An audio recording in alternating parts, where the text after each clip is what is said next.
पुनः आप सभी का मैं स्वागत करता हूं। मैं करुणेश पांडे टी फाउंडेशन से। हम लोग शाकाहार और पर्यावरण पर इस पुनीत कार्य को लेकर चल रहे हैं। तो ये सेमिनार हम लोग का लगातार चकिया के क्षेत्र में चल रहा है। ये 11वां या 12वां स्कूल है जहाँ पे आकर के हम लोग ये सेमिनार ले रहे हैं। तो ये विद्यालय सैदुपुर में पड़ता है, किसान इंटर कॉलेज नाम है।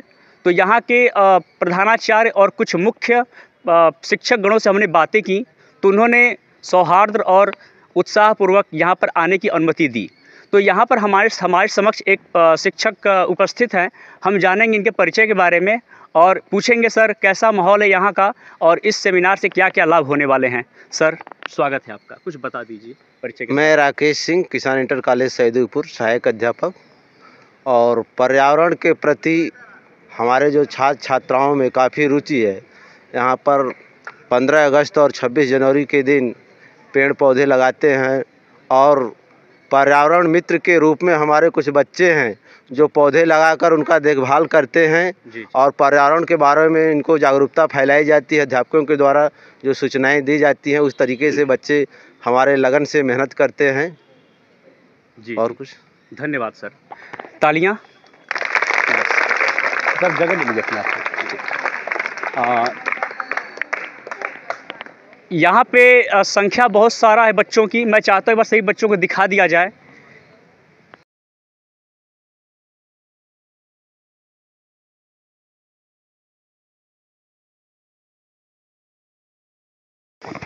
तो कैसे हैं आप सभी लोग? बहुत बढ़िया। तो आज का कार्यक्रम किस विषय पे है? पर्यावरण और शाकाहार। ठीक है। इंग्लिश में क्या बोलते हैं इसको? इंग्लिश में क्या बोलते हैं पर्यावरण और शाकाहार को?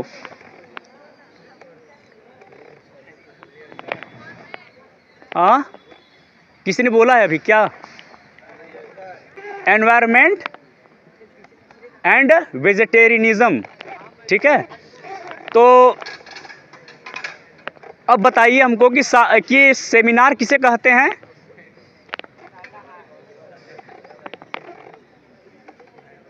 चलिए कोई बात नहीं, सेमिनार किसे कहते हैं?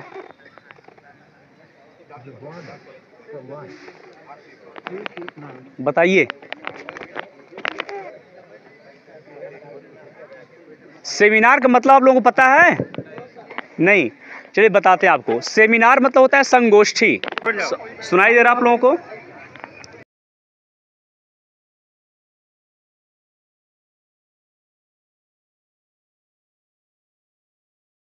सुनाई दे रहा आप लोगों को? बहुत बढ़िया। देखिए ये जो सेमिनार है, देखिए ये जो सेमिनार है शाकाहार और पर्यावरण विषय पे है। ठीक है। चलिए कोई बात नहीं, पास से बोलेंगे तभी आवाज। अच्छा ठीक है सर, आवाज़ आ रही है? ठीक है। तो ये जो सेमिनार है शाकाहार और पर्यावरण विषय पे है। ठीक है। लेकिन इसमें क्या लिखा है कि पर्यावरण पहले है और शाकाहार बाद में है। तो अब हम लोग बातें करेंगे कि पर्यावरण विषय हमने क्यों चुना है। तो उससे पहले हम जानना चाहेंगे पर्यावरण विषय में कितने लोग जानते हैं। जितने लोग जानते हैं हाथ उठाएं। पर्यावरण के विषय में कक्षा 4 में क्लास 4 में पढ़ाया जाता है। बेसिक है। ठीक है। एजुकेशन का ये बेसिक है, एटलीस्ट सभी को पता होने चाहिए। ठीक है। तो पर्यावरण के संधि विच्छेद पे ध्यान देते हैं। पर्यावरण का संधि विच्छेद क्या होगा? परिधन आवरण, मतलब हमारे बाहर का जो आवरण है। जैसे आप यहाँ बैठे हैं तो आप लोग किन किन चीज़ों से घिरे हुए हैं जरा बताएं। ठीक है ना? पेड़ पौधे पहाड़ नदियाँ, ये सब क्या है? हमारे पर्यावरण हैं। तो ये जो बाहरी आवरण है वही पर्यावरण बोला जाता है। तो अब बताइए कि पर्यावरण के घटक कितने होते हैं? कितने एलिमेंट्स होते हैं पर्यावरण के, एनवायरनमेंट के? और कोई? पर्यावरण के 3 घटक होते हैं ना। कौन कौन से? जलमंडल, स्थल मंडल, वायुमंडल। ये बेसिक है, आपको जानना चाहिए। ठीक है। तो अब बताइए आप लोग जहां बैठे हैं वो कौन सा मंडल है? मछलियां किस मंडल में रहती हैं? पक्षी कहाँ पर विचरण करते हैं, ठीक है, ये क्लियर होगी बात। तो सारे जीवों की ये पृथ्वी है, ठीक है, अवर्स एंड देयर्स टू, ठीक है। तो हमें ये समझना होगा कि सभी चीज़ों का, सभी जीवों का बराबर का हक है इस पृथ्वी पे, ठीक है, इस प्लेनेट पे सभी का बराबर का हक है, ठीक है। अब पर्यावरण के घटक के बारे में बातें हो गई। अब देखते हैं कि पर्यावरण में, जैसे कि हमारी जो पृथ्वी है, जो हमारा पर्यावरण, उसमें कितने तरह के प्रदूषण होते हैं। प्रदूषण कितने प्रकार के होते हैं, कौन कौन से? और ध्वनि प्रदूषण, बेसिक 4 होते हैं, ठीक है, बाकी जितना जोड़ लें। तो प्रदूषण क्या होता है, जैसे कि हमारे पर्यावरण में कोई ऐसा एलिमेंट आ गया है जो दूषित है, ठीक है, दूषित है, टॉक्सिक है, हमारे लिए बेहतर नहीं, अच्छा नहीं है, तो उसको हम क्या बोलेंगे, प्रदूषण, ठीक है। वो हो सकता है लिक्विड के फॉर्म में हो, चाहे सॉलिड के फॉर्म में हो, चाहे वो गैस के फॉर्म में हो, ठीक है, वो क्या हो जाएगा, प्रदूषण। तो अब हम लोग कुछ चीज़ों के बारे में बात करेंगे। जैसे एक होता है आपका पारिस्थितिकी। पारिस्थितिकी के बारे में कौन कौन लोग समझते हैं, हाथ उठाएं। पारिस्थितिकी के बारे में कौन कौन जानते हैं, नहीं पता। पारिस्थितिकी तंत्र के बारे में समझते हम लोग हैं। जैसे कि आप लोग यहाँ बैठे हैं, ठीक है, आप लोगों को जीने के लिए क्या क्या चाहिए, खाना चाहिए, हवा में क्या चाहिए, ऑक्सीजन रहेगा, ठीक है, और जल चाहिए, और खाने के लिए अन्न चाहिए। तो पौधों से आपको क्या मिलता है, ऑक्सीजन मिलता है, किन्हीं किन्हीं पौधों से हमें खाना भी मिलता है। तो ये जो पौधे हैं, जैसे पेड़ हैं, पेड़ जो है हमसे CO2 लेते हैं और हम उनको क्या देते हैं, हाँ, CO2 देते हैं, और हम उनसे क्या देते हैं। तो ये जो उनसे हमारा आपस का संबंध है, ठीक है, आपस का क्या उनसे संबंध, वही क्या हो गया, पारिस्थितिकी तंत्र, वही पारिस्थितिकी तंत्र होता है। Is it clear?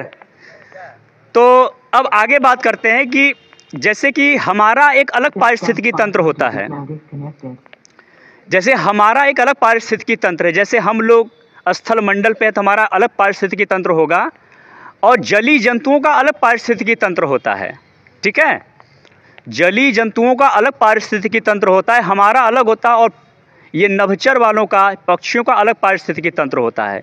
तो किसी भी पारिस्थितिकी तंत्र को खराब करने से इकोसिस्टम हमारा खराब हो जाता है, तो हमें दिक्कत होती है। अब जैसे मैं एक बात बताना चाहूँगा कि सभी लोग ऐसे जानते होंगे कि समंदर कितना प्रतिशत, कितना भाग है हमारे पूरे पृथ्वी का, 3/4 है ना, तो 3/4 हिस्सा है। तो आप समझिए कि 70% जो ऑक्सीजन हमें मिलता है वो समुद्री तटों से मिलता है।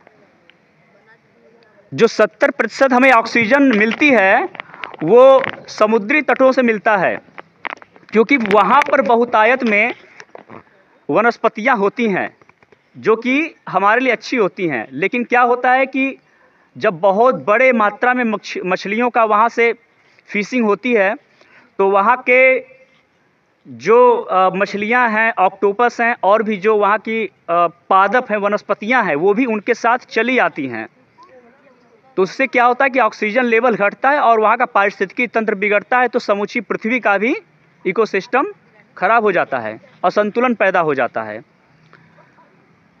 तो ये चीज़ें वहाँ से हो रही हैं, ठीक है। तो अब ये हमको एक चीज़ और आपको बताना चाहूँगा, कुछ रिसर्च हम लोग करके आते हैं, ठीक है, कि आपके मन में ये विचार होगा कि सर ने पर्यावरण के बारे में बता दिया, शाकाहार का विषय क्यों लेकर के आए हैं, है ना। तो शाकाहार के विषय में बताना चाहूँगा कि जो मांसाहारी है, ठीक है, मांसाहारी अत्यधिक मांस के सेवन करने के साथ साथ कैसे पृथ्वी की तबाही के लिए भी जिम्मेदार हैं, उसके बारे में बताऊँगा। मैं ये भी बताऊंगा कि मांस के उत्पादन में कितना ज़्यादा ग्रीन हाउस गैसेस निकाली जाती हैं, जो कि सबसे ज़्यादा उत्तरदायी होती हैं ग्लोबल वार्मिंग की, वैश्विक तापमान बढ़ाने की। हमारा जो वैश्विक तापमान है इस समय 1.15 डिग्री सेल्सियस है। जिस दिन ये तापमान 1.5 डिग्री सेल्सियस हो गया, मतलब 0.35 डिग्री भी बढ़ गया, तो उस दिन प्रलय हो जाएगा। मतलब कि जो ग्लेशियर हैं, ग्लेशियर माने क्या होते हैं? हिमखंड। जो बर्फ के चट्टान हैं समुद्री तटों के आसपास दूर दूर, वो पिघलने लगेंगे और उनमें इतना पानी है कि जब पिघलेंगे तो पूरी समूची पृथ्वी को आवृत कर लेंगे, ढक लेंगे और हमें डुबा देंगे। न फसल होगी, न आदमी ही बचेंगे। ठीक है, तो ये ग्लोबल वार्मिंग कैसे हो रहा है? एनिमल फार्मिंग से। और एनिमल फार्मिंग क्या पैदा करता है?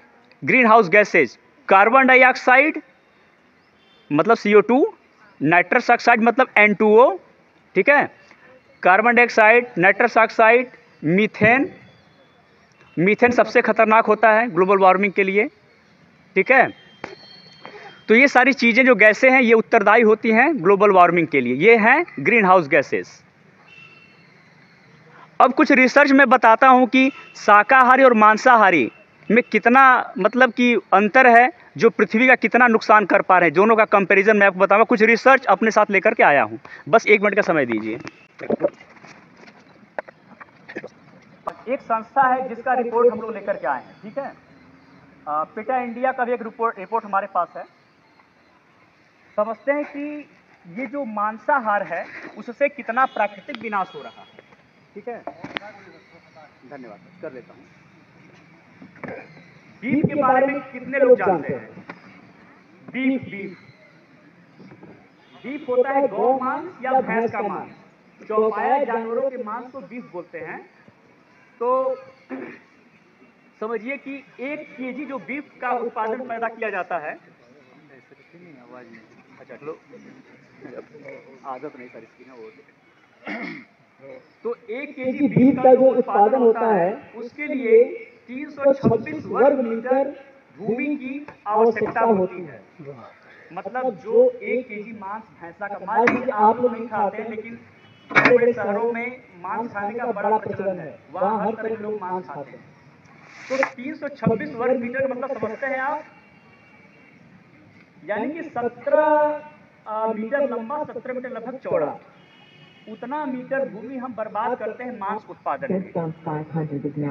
ठीक है, अब आगे बढ़ते हैं। पोल्ट्री का मांस, पोल्ट्री का मांस समझते हैं? जो मुर्गे मुर्गियां पोल्ट्री फार्म में पैदा होती हैं, उनके 1 केजी मतलब कि मुर्गी का पैदा किया जाता है, चाहे मुर्गे का मांस, तो 12 वर्ग मीटर की आवश्यकता होती है भूमि की। मतलब 3.5 मीटर लंबा, 3.5 मीटर चौड़ा। ठीक है, ये तो हुई भूमि के मतलब कि लगने की बात मांस उत्पादन में। अब बात करते हैं जल कितना खपत होता है मांस के उत्पादन में। क्योंकि हमारा जो पर्यावरण है स्थल मंडल, जल मंडल, वायुमंडल से बना है। अब मांसाहारी कैसे इन तीनों पारिस्थितिकी तंत्र को खराब करते हैं उसके बारे में आपको बता रहा हूं। अब अगला पहुंचते हैं मांस के उत्पादन में। जैसे 1 केजी मांस का उत्पादन करते हैं तो कितना लीटर पानी लगता है? 20,940 लीटर पानी। 1 केजी अगर मांस पैदा होता है तो 20,940 लीटर पानी इसमें इस्तेमाल होता है। ये हिडन फैक्ट है जिसको बताया नहीं जाता है। ठीक है, धुलाई में, उसको पिलाने में, सफाई में और तमाम चीज़ों में, चमड़े में 20,940 लीटर सर। जबकि आप 1 केजी आपने मांस पैदा किया है, 20,940 लीटर आपने खपत करा है। जबकि 1 केजी अगर आप गेहूं पैदा करें तो सिर्फ आपको 503 लीटर पानी की आवश्यकता पड़ेगी। यानी कि 40 गुना, यानी कि आपने 40 गुना पानी बर्बाद करके 1 केजी मांस पैदा करा, जबकि आपने 40 गुना कम पानी बर्बाद करके 1 केजी गेहूं पैदा करा। और 1 केजी गेहूं में 3 से 4 लोग खाना खाएंगे और 1 केजी मांस में 3-4 लोग खाना खाएंगे। यानी कि मांसाहारियों ने 40 गुना ज्यादा जल का भी दोहन करा है। ठीक है, बाकी आगे बताऊंगा ग्रीन हाउस गैसेस कितना निकाले तो बाद की बात है। अभी तो जल में ही इतना नुकसान हो गया हमारा। अब देखते हैं कि शुद्ध शाकाहारी लोग कितना कंपैरेटिवली नुकसान कम कर रहे हैं और मांसाहारी कितना नुकसान कर रहे हैं। कंपैरिजन करेंगे। ठीक है, अब समझिए कि शुद्ध शाकाहारी भोजन के लिए, सुनिए, शुद्ध शाकाहारी भोजन के लिए प्रतिदिन केवल 1137 लीटर पानी की आवश्यकता होती है। कितना? 1137 लीटर पानी की आवश्यकता होती है, जबकि मांसाहार के लिए प्रतिदिन 15,160 लीटर पानी की आवश्यकता होती है। 15,160 लीटर 15,160 बर्बाद लीटर करने वाला पानी। 1 किलो मांस खाएगा, यानी कि सोचो कि 14 गुना ज्यादा खपत कर रहे हैं। समझ रहे हो ना? और बात करें 1 केजी चिकन के बारे में। किसके बारे में? चिकन, मुर्गे का मांस। तो 1 केजी चिकन को पैदा करने के लिए 3 केजी अनाज लगता है, मतलब 2.9 केजी अनाज लगता है। ठीक है। वही अगर आप 1 केजी सुअर पैदा करते हैं, हालांकि यहाँ लोग सुअर नहीं खाते मुझे पता है, लेकिन सुअर का मांस बड़े चाव से खाया जाता है पूरी दुनिया भर में। हालांकि भारत इस मामले में थोड़ा सा पीछे है और लोगों से। मैं आगे बात करना चाहूंगा।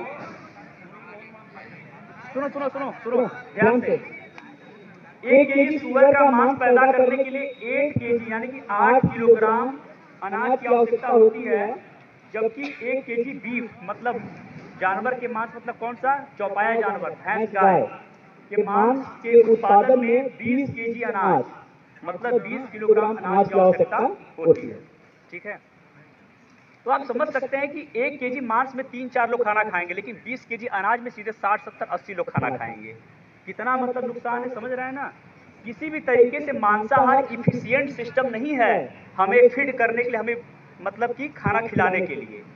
आप एक चीज और जानिए कि जो पूरे विश्व में ये जो चल रहा है भूखमरी, जो हंगर चल रहा है सबसे ज्यादा, वो उसका मेन कारण मांसाहार है, क्योंकि उसके वजह से इतना हमें मतलब कि उत्पादन करना पड़ता है, 70% ज्यादा अन्न पैदा करना पड़ता है टू फीड एनिमल्स। यही लोग दिक्कत कर रहे हैं। हम जानवरों का मांस उत्पादन करने में 70% अन्न पैदा करते हैं। किसके लिए? जानवर को खिलाने के लिए। जिस जानवर को जबरदस्ती पैदा किया गया है मांस उत्पादन के लिए। समझ पा रहे हैं? वो जानवर अपने से पैदा नहीं हुआ है प्राकृतिक तरीके से, वो कृत्रिम तरीके से जबरन पैदा कराया गया है ताकि आपको मांस मिल सके। ठीक है। और उनको 70% खेती जंगल काट करके पैदा किया जाता है, तब जाकर उनको ज्वार, बाजरा, मक्का खिलाया जाता है, तब जाकर हमारे तक मांस पहुंचता है। अभी तो आगे पता चलेगा आर्सेनिक से कितना नुकसान हो रहा है, चमड़े के उत्पादन में कितना नदियां प्रदूषित हो रही हैं, वहाँ के रहने वाले लोगों को चर्म रोग हो रहा है, पानी पी रहे हैं तो कैंसर हो रहा है, इनहेल कर रहे हैं उनके ऑक्सीजन को, उसके साथ वो भी अंदर जा रहा है। तो आपने देखा कि कितना नुकसान हो रहा है। तो अब ये सब जानने के बाद एक निष्कर्ष निकालते हैं। ठीक है। एक निष्कर्ष निकालते हैं कि अगर भारत सहित पूरे विश्व भर में, ठीक है, अगर भूखमरी का संकट है, जल संकट है, पेयजल संकट है, ठीक है, ग्लोबल वार्मिंग है, मतलब वैश्विक तापमान बढ़ रहा है, ठीक है, आजकल ठंडा कम पड़ रहा है, गर्मियां ज्यादा है, मतलब 10-10 महीने गर्मियां पड़ रही हैं, 2-2.5 महीने मुश्किल सर्दी पड़ पाती है। ये जो समस्याएं इतनी गंभीर है ग्लोबल वार्मिंग की, विश्व भर में भूखमरी की, जल संकट की, पेयजल संकट की, फिर भी इसके बावजूद हम क्या कर रहे हैं? 70% खेती मांस में, चमड़ा में और भी जैसे चीजों में, मांस में, चमड़ा में, डेयरी में और आपके पोल्ट्री फार्म में इस्तेमाल कर रहे हैं, उद्योग में लगा रहे हैं। जल, पानी, अनाज, इन तीनों की बर्बादी के साथ साथ, मतलब कि हम जब मांस पैदा करते हैं तो जल, पानी और अनाज तीनों की बर्बादी करने की कीमत पर करते हैं। और इसके साथ साथ nitrous oxide, methane, carbon dioxide, जो कि क्या है? ग्रीन हाउस गैसेस हैं। क्या है? Green house. कोई भी भैंस, कोई भी चौपाया जानवर अपने शरीर से मीथेन निकालता है, ठीक है, और मीथेन का फुटप्रिंट आप ये मान सकते हैं कि 21 सालों में जाता है पर्यावरण से। कितना खतरनाक गैस है, उसका फुटप्रिंट बहुत देरी में जाता है। जैसे प्लास्टिक होता है ना, हजारों साल तक चलता है, वैसे ही। तो इसी वजह से हमारा पर्यावरण बर्बाद हो रहा है। ठीक है, ये निष्कर्ष निकला है, ठीक है, इस चीज का। तो ये बातें तो आप लोगों को समझ में आ गई कि सामान्य सी बात है कि हमने तीनों चीजों की बर्बादी करी है, जल, वायु की और अनाज की बर्बादी करी है मांसाहार को अपना करके। और आज आपको एक बात और बता दूं कि बाहर अमेरिका में कल्चर है मांसाहार का, मांसाहार का कल्चर है वहाँ पे। तो होता ये है कि वहाँ पर अगर कोई डॉक्टर बनता है यहाँ भारत का व्यक्ति, तो वहाँ के लोग मांस खाने के बड़े शौकीन हैं, चाव से खाते हैं। तो वहाँ पर एक संस्कृति हो गई है। तो वहाँ के सिख के डॉक्टर यहाँ क्या बोलते हैं कि आप लोग मांस खाया करो। तो कुछ लोग डॉक्टर को भगवान समझ के, हालांकि लोग मानते हैं उनको पदवी दी जाती है, लेकिन भगवान के दर्जा कोई ले नहीं सकता है, ठीक है। तो लोग क्या करते हैं कि उनकी देखा देखी मांस खाना शुरू कर देते हैं। वो व्यक्ति भी मांस खाता है जिसने जीवन में कभी मांस का स्वाद भी नहीं चखा होता है। किसी की हड्डी टूट गई, उसको बोलते हैं मछली खाया करो। लेकिन बहुत से ऐसे विकल्प हैं हमारे पास। दालों में आज भी अगर हम शोध करें तो प्रोटीन रिच मात्रा में पाया जाता है मांस के कंपैरिजन में, और उसमें कोई आपके पास कोई नुकसान करने वाले एलिमेंट भी नहीं होते हैं। जबकि आजकल के मांस में कैंसर वाले तत्व भी मौजूद हैं, क्योंकि उनको ऑक्सीटोसिन के माध्यम से बड़ा किया जाता है। और भी उसमें दवाइयों का इस्तेमाल किया जाए जो कि बहुत हानिकारक होती हैं हमारे लिए। समझ रहे हैं ना। तो ये चीज़ें हो रही हैं। अब मैं आपको दिखाना चाहूँगा कुछ प्रचलित क्रूर प्रक्रियाओं के बारे में। आप लोगों को समझ हो गई ना कि पर्यावरण को बचाने के लिए शाकाहार होना बहुत जरूरी है, ठीक है ना, सबको पता हो गया बात। अब हम आपको बताना चाहेंगे कि ये तो आप लोगों ने मतलब कि सिंपली थोड़ा तर्क लगा करके देख लिया कि हाँ मुझे शाकाहारी होना चाहिए और पर्यावरण में हमें को बचाने के लिए हमें पेड़ को नहीं काटना है, किसी भी इकोसिस्टम को, किसी भी पारिस्थितिकी तंत्र को खराब नहीं करना है, ठीक है। अब मैं बताता हूँ कि दूसरे पक्ष में आते हैं कंपैशन वाले, मतलब करुणा वाले। अब बात करते हैं कि हमारे नैतिक तरीके से भी देखा जाए तो मांस खाना हमारे लिए उचित नहीं है, ठीक है। बात करते हैं कंपैशन वाले हिस्से को, एंगल को देखते हुए। जो प्रचलित क्रूर प्रक्रियाएं हैं जो बहुत पहले से चलते आ रहे हैं, जो हम लोग देखते आ रहे हैं, कितनी खतरनाक होती, कितनी पीड़ादायक होती हैं, उसके बारे में आपको अवगत कराना चाहूंगा। अब देखते हैं मुर्गे के बारे में। पोल्ट्री फार्म लगभग 90% लोगों ने देखा होगा यहाँ पे, है ना।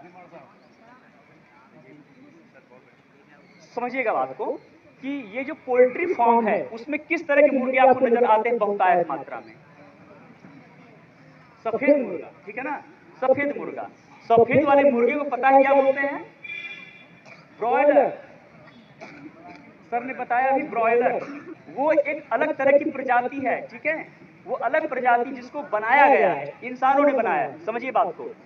एक होता है सुनहरे कलर का मुर्गा, है ना, वो देसी मुर्गा होता है।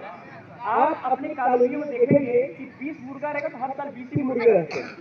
लेकिन पोल्ट्री फार्म में ऐसा क्या होता है कि हर साल 1000 मुर्गे पैदा हो जाते हैं। जो मुर्गा जो बच्चा, उसको मैं बच्चा बोलना चाहूंगा, जो चूजा 12 साल जीता है, जो चूजा 12 साल जीता है, वो चूजा 1.5 महीने में कट जाता है। समझ रहे हैं ना। जो मुर्गा 12 साल उसमें उमंग रहता, उत्कंठा रहता, दौड़ता उड़ता, मजे लेता अपनी जिंदगी में, उसको हमने 1.5 महीने में काट दिया। कैसे काटा? उसको दिन भर 24 घंटे लाइट में रखा, जिससे कि उसको सोने का मौका न मिले, और लगातार उसके सामने दाने रखे जाते हैं प्रोटीन वाले, अच्छे वाले। खाओ बेटा तुम और खाओ, तुम्हारा मांस मुझे खाना है, ठीक है ना। तो लगातार इतना खाता है, वो सोता नहीं। जब नहीं सोएगा खाएगा तो बढ़ेगा, उसमें होते हैं प्रोटीन, उसका शरीर बढ़ रहा है। जो लड़कियां 15-16 साल की अवस्था में नौजवान होती, वो लड़कियां 8 साल 6 साल की अवस्था में नौजवान हो जाती, वो मुर्गे खा करके। ये हंसने की बात नहीं है, ये बहुत गंभीर समस्या है बच्चों। इसमें आपको शरीर खराब हो जाता है, भविष्य में बहुत तरह की दिक्कत होती है। ये तथ्य मैं आपके सामने बता, हंसने की बात नहीं, गंभीरता से लीजिए इस बात को। जो लोग पोल्ट्री फार्म के मांस को मना करिएगा, ये नहीं खाना चाहिए, क्योंकि आपको नुकसान करेगा, बाद में कैंसर का कारण बनेगा आप लोगों के लिए। तो वो हार्मोन, एक तरह का हार्मोन होता है वो, उनको जल्दी ग्रोथ देने के लिए। ये भयावह है आप सभी के लिए, मैं ये बताना चाहूंगा आप लोगों को, ये भयावह है। और आप मान के चलिए कि इतना बड़ा ये क्रूरता वाली प्रक्रिया है कि समझिए कि 19 से 20 करोड़ मुर्गे हर रोज मारे जाते हैं। हाँ, पूरे विश्व में सर। पूरे विश्व में 20 करोड़ मुर्गे रोज खाए जाते हैं। समझो कि हमारी आबादी का 40वां हिस्सा, हम लोग 800 करोड़ है ना पूरे विश्व में, तो 20 करोड़ डेली खा जाते हैं। उनकी दुर्गति कैसे होती है? उनके शरीर को 12 साल जैसा तंदुरुस्त कर दिया जाता है, 1.5 महीने में उनके हड्डी का विकास नहीं होता है, बस मांस बढ़ता है, क्योंकि हड्डी में समय लगता है बढ़ने में, मांस तुरंत ग्रो हो जाता है। तो उनकी हड्डी उतना ताकतवर नहीं होती कि उस भार को सह सके। तो होता ये है कि वो कमजोर हो जाते हैं, सांस लेने में दिक्कत होती है, ठीक से उठ नहीं पाते हैं, उनका पैर कट जाता है, कई जगहों से दिक्कत होने लगती है। तो बहुत ही सफोकेशन वाली स्थिति में रहते हैं, फिर कई दिन तक भूखे प्यासे रहते हुए वहाँ कट जाते हैं, गर्मियों में, ठंडियों में। तो उनका जीवन सबसे दुर्भर माना जाता है पूरे विश्व में, ठीक है। तो मैंने एक तो बता दिया आपको कि कौन सा एंगल बताया था पहले वाला, वैज्ञानिक तरीका कितना नुकसान हो रहा है हमारे पास, ठीक है ना। ग्रीन हाउस गैसेज निकल रही हैं, ग्लोबल वार्मिंग बढ़ रहा है ना, अन्न बर्बाद करके हम भुखमरी के शिकार भी हो रहे हैं, ठीक है। अब ये बता रहा हूँ कंपैशन वाला हिस्सा कि हमें क्यों नैतिक तरीके से नहीं छूना चाहिए। अब अंडे के बारे में बात कर लें। अच्छा, कौन को लोग समझते हैं इस बात की अंडा शाकाहारी? अंडा शाकाहारी है या मांसाहारी? अच्छा, किस बेस पे मांसाहारी क्यों है?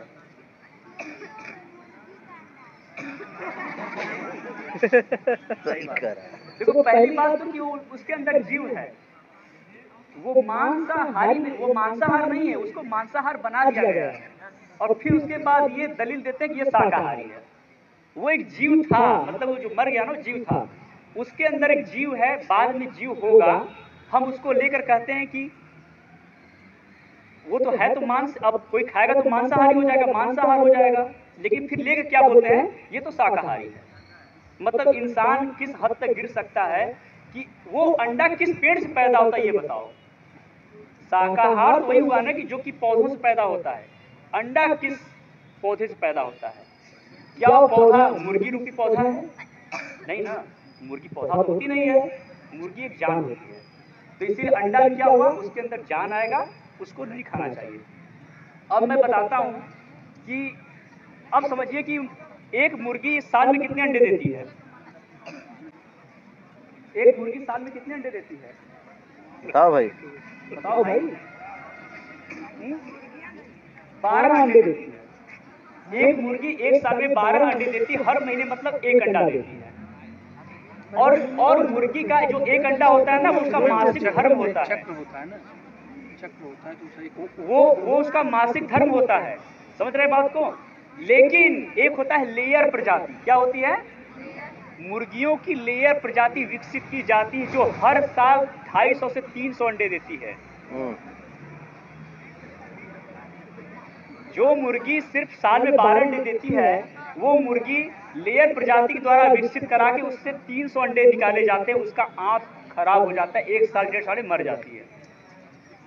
और वो जो मुर्गी की जो लेयर प्रजाति बनती है, उसका चूजा मांस वाला नहीं होता है, वो अंडे देने वाला ही, उसकी जो मादा होती है वो अंडे ही देती है।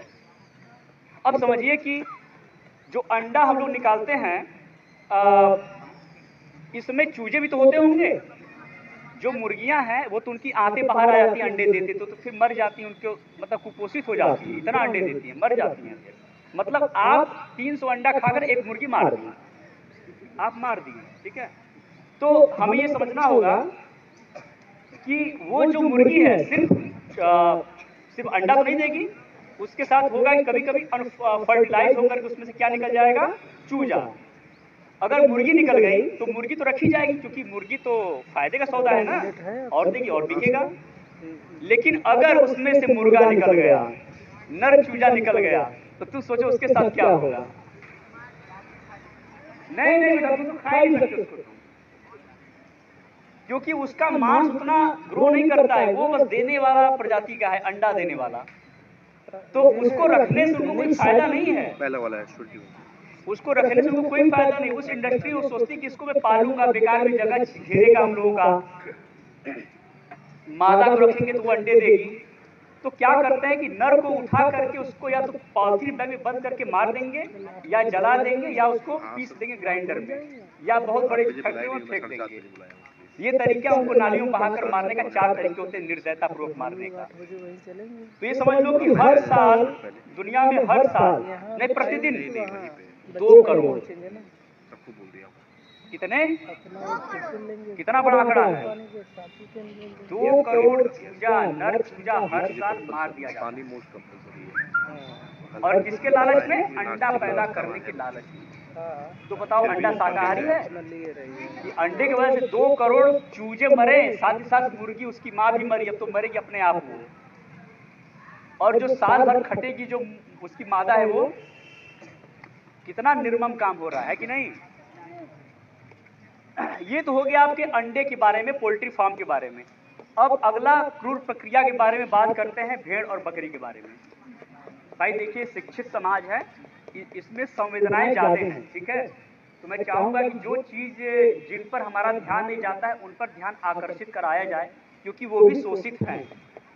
वो भी कहीं कहीं हमारी तरफ आंखों से देख रहे कोई आएगा मुझे बचाएगा।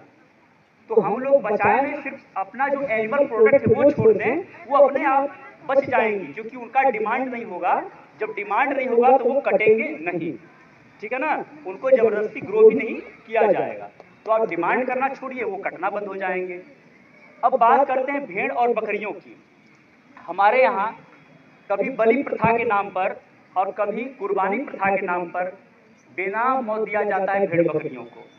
समझ रहे हो, कोई देवी देवता नहीं है जो अपने बच्चे को कटते हुए देखना चाहता है। बलि दी जाती है तो सिर्फ अहंकार की दी जाती है, जिसमें कि हम सभी के साथ समानता के भाव से रह सकें, इसका अहंकार दिया जाए। न कि जाति संप्रदाय पंथ के आधार पर हम अपने को बड़ा नहीं समझेंगे, अमीर गरीबी का कोई फासला नहीं रहेगा, इस अहंकार को मारना होता है। ना कि हम शेर बन करके चले गए मार दिए बकरी को। जरा दांत से मार के दिखाओ, दौड़ा के मार के दिखाओ, कटारा लेकर मारते हो। मतलब इंसान जो है अपने स्वाद के लिए मध्यकाल में ऐसा व्यवस्था बनाया कि हम कोई भी प्रथा लाद देंगे और उसके नाम पर हम भगवान को चढ़ा के खा लेंगे। सभी धर्मों का एक ही मूल है, दया और अहिंसा। कहा भी गया है अहिंसा परमो धर्म, अहिंसा ही सबसे बड़ा धर्म है। तो कहां से हिंसा को हम जायज ठहरा रहे हैं? समझ रहे हैं बात कहां से आ रही है? तो कहीं पर कोई बाबा जी बोले कि हम बलि देने जा रहे हैं तो समझिए ढोंगी बाबा है, ठीक है। और समझिए कि हमारे विश्व में 200 से 250 करोड़ भेड़ बकरियां हैं। कितने हैं? 200 से 250 करोड़ भेड़ बकरियां हैं। हम उनसे 100 भेड़ बकरियां पैदा कराते हैं इसलिए कि उनको मार के खा जाना है। तो यानी कि हर साल हम 100 करोड़ भेड़ बकरियां भी मार देते हैं। अब एक आंकड़ा बताता हूं कि पूरे विश्व में भारत की जनसंख्या पूरे विश्व की जनसंख्या कितनी है? कितनी है? 800 करोड़। और भारत की लगभग 143 हो रही, 143 करोड़। हम नंबर 1 है इस मामले में, ठीक है, जनसंख्या के मामले में। तो 800 करोड़ इंसान पूरे विश्व में मिल करके 8000 जानवरों को मार के खा जाते हैं। कितना? 8000 करोड़। 800 इंसान मिल करके 8000 करोड़ जानवरों को मार के खा जाते हैं। ये तो सिर्फ चौपाया जानवरों की बात कर रहा हूँ जो जमीन पर चलते हैं, रेंगते हैं और दौड़ते हैं। मछलियों की तो बात ही नहीं कर रहा हूँ। हर रोज 800 करोड़ मछलियां मारी जाती हैं। समझ रहे हो? 35 करोड़ 35,036 करोड़ मछलियां, मतलब कि हर साल। सोचो ज्यादा, लगभग उससे आसपास। कितना ज्यादा हो गया? हम चौपाया जानवर 8000 करोड़ हर साल मार रहे हैं, 800 लोग मिल करके, छोटे बड़े सब मिला करके। सुअर की बात कर लें, सुअर मान लीजिए कम लोग खाते हैं भारत में, लेकिन बाहर लोग खाते हैं। सुअर बड़ा समझदार प्रजाति होता है। वाराह अवतार भगवान विष्णु का अवतार है। 10 मिनट का समय ध्यान, बस सर, ठीक। तो वो जो वाराह अवतार है भगवान का, उन्होंने बोला था कि सुअर हमारा अंश है, ये हमने पर्यावरण में छोड़ रखा है सफाई करने के लिए। जो 5 साल के बच्चे का दिमाग होता है वही दिमाग, वही समझ होता है सुअर के प्रजाति का। मतलब सुअर इतना समझदार होता है, उसके अंदर संवेदनाएं कूट कूट के भरी होती हैं, लेकिन हम उनको अपने जैसा नहीं समझते हैं। जब किसी को पराया समझते हैं उसी को काटते हैं, ठीक है। तो दुनिया भर में 200 करोड़ सुअर है लगभग, उनसे हर साल 100 करोड़ पैदा किए जाते हैं, उनको मार के इसमें तो नहीं खा लिया मतलब जाता है। समझा रहा शर्मा जी, बताइए तो आया है लेटर। दो, अब हमको बस सिर्फ 10 मिनट समय दीजिए, सिर्फ 2 टॉपिक और रह गया, फिर खत्म करेंगे, समापन करेंगे सेमिनार का। चमड़े के बारे में सब लोग जानते होंगे। चमड़ा जो लेदर है उसका बेल्ट आता है, उसका जैकेट आता है, उसके जूते भी आते हैं, ठीक है। अब आपको बता दूं कि चमड़े उत्पादन में भारत क्या है, टॉप पर है, नंबर 1 है। भारत चमड़ा उत्पादन में नंबर 1 पे है। और आपको बता दूं कि विदेश के लोग कम चमड़ा का उत्पादन करते हैं, वो ये सारा गंदा नीच काम भारत से करवाते हैं। क्यों? जानते हैं कि हम इनको पैसा देंगे, सब्सिडी के नाम पर कुछ भी दे देंगे, करेंगे, क्योंकि इनको पैसे से मतलब है। वो दूर का देखते हैं कि इससे जो आर्सेनिक से जो इसकी धुलाई होती है, चमड़े की फिनिशिंग होती है, वो बहते हुए नदियों में जाती है, और नदियों में जाने से वो कैंसर रोधी तत्व पैदा करते हैं। आर्सेनिक बड़ा खतरनाक होता है। उसके गैस को इनहेल करते हैं तो अंदर जाकर चर्म रोग, पानी पीते हैं उससे कैंसर, ये रोग वहाँ की आबादी को होता है। जो बेचारे गरीब हैं उनका कोई से लेना देना नहीं रहता है। तो चमड़े के उत्पादन से नदियां भी प्रदूषित हो रही हैं। बात समझ आ रही है? तो चमड़े में हम नंबर 1 है, और ये काम हम लोग कर रहे हैं, विदेश हमसे करवा रहा है। अब एक चीज और आपको बता दूं कि मैंने बताया कि मछली के बारे में बताया था ना कि हर रोज 800 करोड़ मछली हम लोग मारे खाते हैं ना। तो समंदर में जो जाल बिछाते हैं उसके साथ क्या होता है, ऑक्टोपस, वहाँ के पादप वनस्पतियाँ, मछलियाँ चली आती हैं, तो वहाँ का इकोसिस्टम खराब होता है। और ये मान के चलिए कि 70% जो ऑक्सीजन है वहीं से आता है। हमारा उससे क्या हो रहा है, नुकसान हो रहा है। क्लियर होगी बात? और 51% ग्रीन हाउस गैस, सुनो मेरी बात, जो यातायात सिस्टम है, जो मोटर चलाते हैं, कारखाने चलाते हैं, और जो चीज चलाते हैं हम लोग, जिससे पेट्रोल धुआं सब निकलता है ना, उससे ज्यादा जो ग्रीन हाउस गैस निकलती कहाँ से निकलती है, पशु उद्योग से। 51% अकेले जिम्मेदार है, मेजोरिटी में है। लेटर लिखा है आपके दीपक कुमार अपर सचिव ने। अब समंदर की बात करें तो उसमें जब हम मछलियों को मार देते हैं तो क्या हो रहा है कि 28 सालों तक अगर लगातार समंदर में हम ऐसा करें तो समंदर हमारा क्या हो जाएगा, खाली, वीरान। फिर ऑक्सीजन भी हमें उतना नहीं मिल पाएगा, ठीक है। तो अंत में यही कहना चाहूंगा कि हर सेकंड हम लोग जंगल को काट रहे हैं। हर 1 सेकंड में हम 2 एकड़ जंगल काट रहे हैं मांस उद्योग को बढ़ाने के लिए। 2 एकड़ बहुत ज्यादा होता है, 2 एकड़ बहुत ज्यादा होता है, समझ रहे हो ना।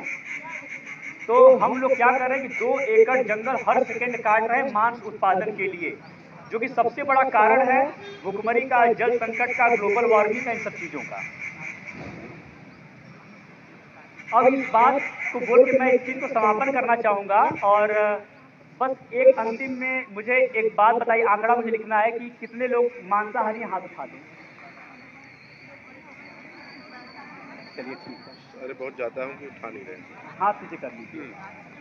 धन्यवाद आप सभी को सुनने के लिए।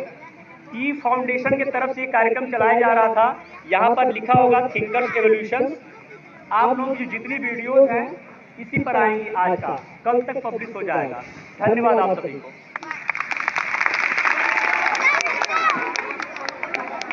धन्यवाद सर।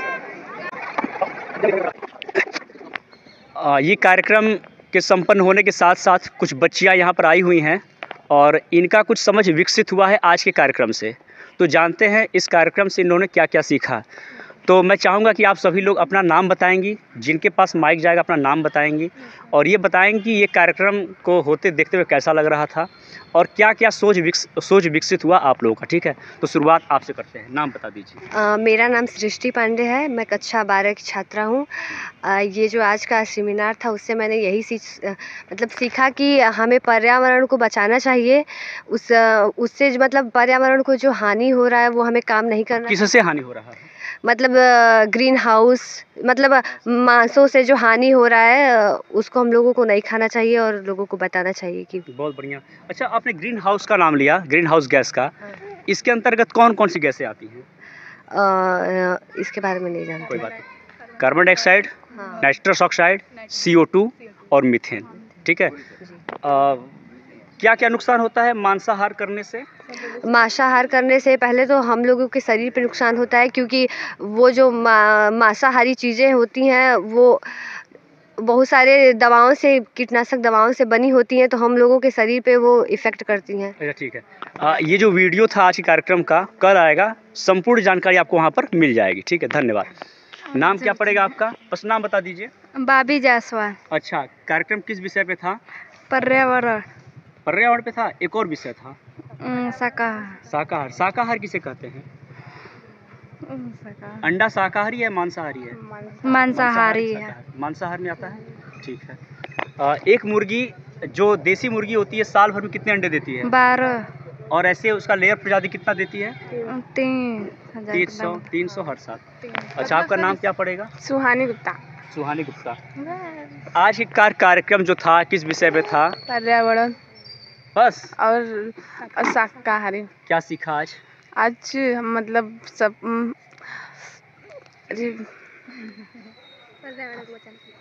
पर्यावरण को बचाने के लिए मतलब लोगों को मतलब ये सब मांस मछली नहीं खाना चाहिए। और बस, कोई बात नहीं, धन्यवाद।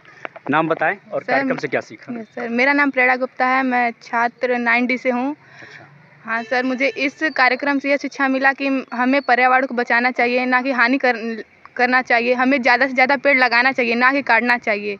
और मांस मछली जो भी है पशु को हमें और बढ़ाना चाहिए, ना कि काट के खाना चाहिए। मैंने एक चीज़ मैं बताना चाहूँगा कि किसी जानवर को बढ़ाना भी नहीं है आपको, जानवरों को नेचुरली छोड़ देना है। आप समझिए कि जनसंख्या बढ़ाने से क्या होगा, उनको जो मिलेंगे संसाधन वो कम पड़ेंगे ना। हमारा प्रकृति जो है अपने आप संतुलन बना लेती है, तो हमें ज़बरदस्ती बढ़ाने का मतलब कैसे बढ़ेगा? कृत्रिम, आर्टिफिशियल, किसी भी चीज़ को आर्टिफिशियली इंसेमिनेट करके ही बढ़ाते हैं, कृत्रिम गर्भाधान करके ही बढ़ाया जाता है। तो वो चीज़ हमें नहीं करना है। बात समझ में आ रही है? तो बढ़ाना तरीका नहीं है, प्राकृतिक तरीके से छोड़ देना ही विकल्प है। बात समझ में आ रही है? तो बढ़ाएंगे नहीं, उनको प्राकृतिक तरीके से छोड़ देंगे, ऐसे करेंगे मैनेज। ठीक है, पेड़ नहीं काटेंगे, पेड़ वहीं लगाए जहाँ पर पेड़ लगाने लायक हो।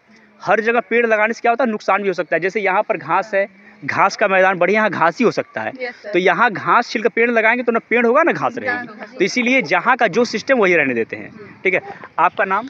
मेरा नाम काजल विश्वकर्मा है, मैं कक्षा 9D की छात्र हूँ। प्लीज बोलिए और बताइए क्या सीखा आज कार्यक्रम से? मैंने इस कार्यक्रम से सीखा कि मांस नहीं खाना चाहिए, पर्यावरण को शुद्ध रखना चाहिए।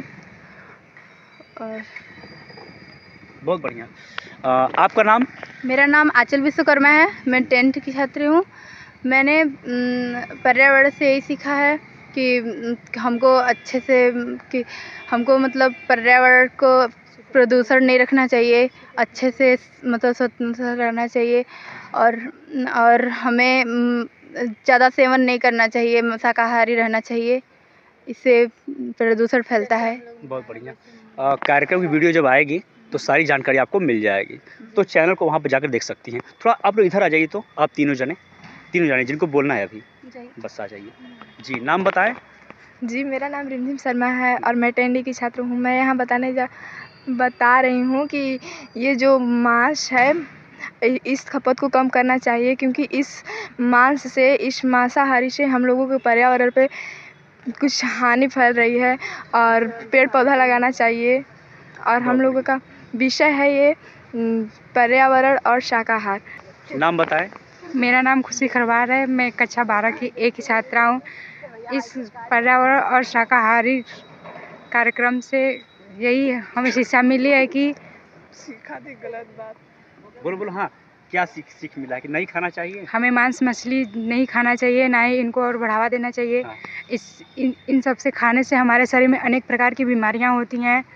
हमारा लीवर, किडनी आदि सब खराब हो जाते हैं। बहुत बढ़िया, आप आ जाओ। हाँ, नाम बताइए, क्या सीखा कार्यक्रम से? जी, माय नेम अफसाना है, I belong to Bishanpurwa. Okay. I am reading class 12। मैं इस कार्यक्रम से यही सीखी हूँ कि नहीं मेरे को मांस मछली खाना है, नहीं लोगों को वो खिलाना है। जब हम लोग आगे तक इसको बढ़ाएंगे नहीं, आगे तक करेंगे नहीं, तब ये फैलेंगे नहीं।